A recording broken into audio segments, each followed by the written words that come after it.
Hello viewers, welcome to our channel.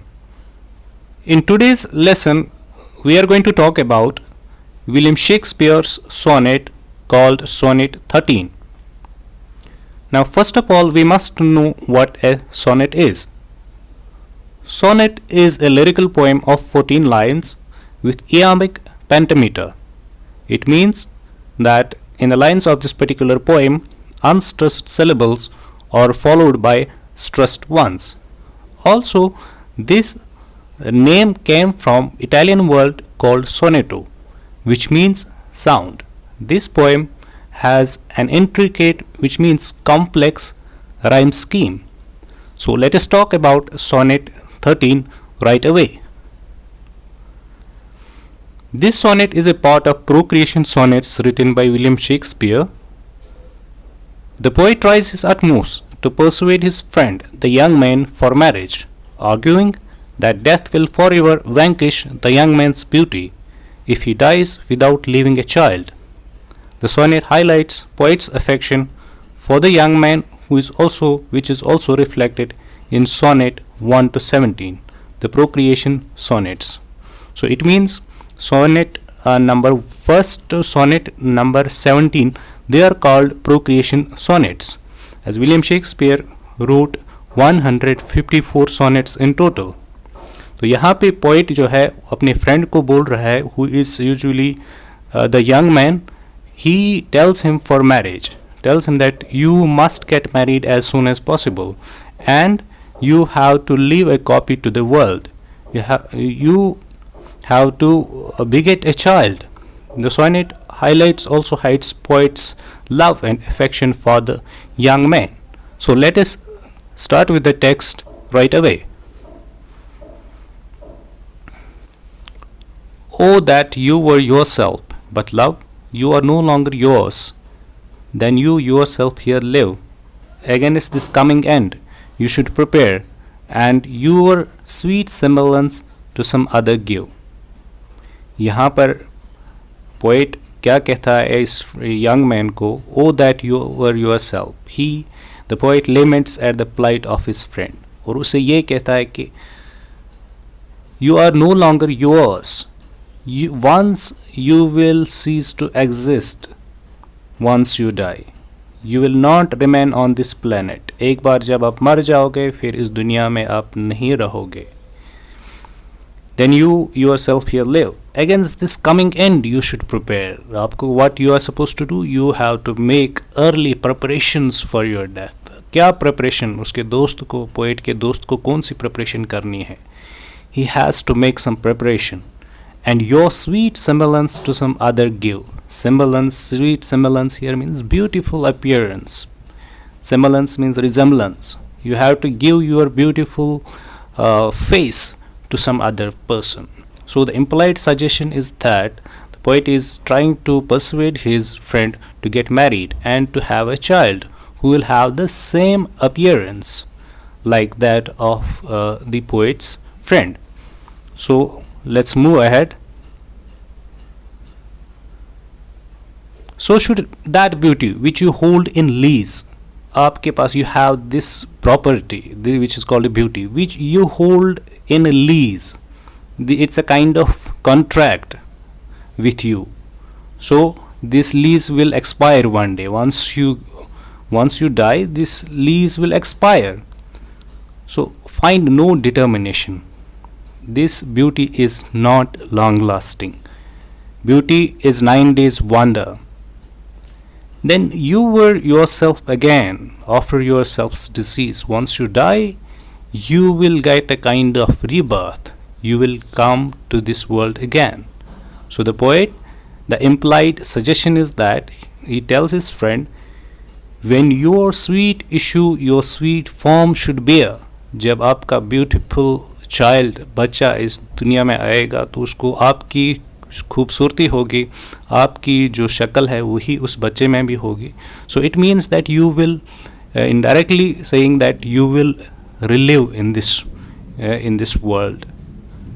Moving ahead. Who lets so fair a house fall to decay, which husbandry in honor might uphold? against the stormy gusts of winter's day and barren rage of death's eternal cold. अब poet उसको क्या कह रहा है कि कौन सा ऐसा इंसान होगा जो इस फेयर हाउस, एक ब्यूटीफुल मकान है, इसको गिरते हुए, तबाह होते हुए देखे. The poet simply can not bear this destruction of this beautiful house which husbandry and honor might uphold, जिसको आपने बहुत ही तरीके से, बहुत ही केयरफुली, एहतियात से संभाल के रखा हो, against the stormy gusts of winter's day. So it means that against you will try your utmost to save this particular house. You will try to save your body, your beauty, and barren rage of death's eternal cold. Rage of death's eternal. Death is something which is very cold. It leaves a person very cold. Once a person gets buried inside the earth, his body turns very cold, lifeless. Oh, none but unthrifts. Unthrifts here means spendthrifts. Those people who are very careless about their money, those are called unthrifts. जो बहुत ही ज़्यादा पैसा खर्च करते हैं without any reason.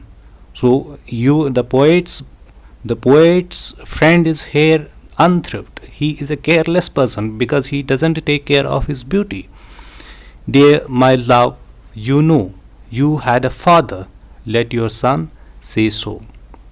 So these concluding lines, the last couplet, tells us the gist of the whole poem or the whole sonnet. You had a father, let your son say so. अब अपने दोस्त से ये कह रहा है कि that you must get married. Now let us talk about the FAQs in exams, or the frequently asked questions in exams, or important points. The poem depicts romantic love. Most modern readers associate this sonnet form with romantic love, and rightly so, because sonnets of 13th and 14th century Italy celebrated the poet's feelings for their beloveds. These sonnets were addressed to stylized and lionized women as if women were celebrities, and dedicated to wealthy noblemen who supported the poets with money and gifts. Shakespeare dedicated his sonnet to Mr. W.H., whose identity is unknown. Venus and Adonis and Rape of Lucrece were also dedicated to Mr. W.H., who may be Henry Wriothesley. Addressing sonnets to young men was a unique feature of Elizabethan sonnets. He expresses his passionate concern for the young man to the level of homosexuality. So we can safely say that the poem is an example of romantic love, though it wasn't addressed to a woman. Number 2, the dangers of lust and love. Sonnets 127 to 152 were addressed to the dark lady.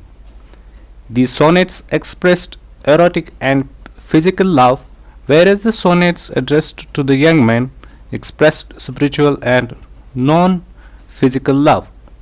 Many sonnets warn the readers of the dangers of lust and love.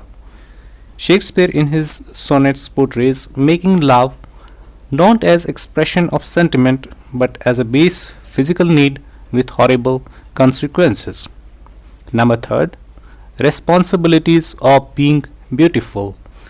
According to the poet, being beautiful means shouldering a great responsibility. Here, the speaker urges the young man to make his beauty immortal by having children. As an attractive person, the young man has the responsibility to procreate. Now, this is the end of today's video. I'll see you in the next video. Till then, take care and don't forget to subscribe our channel.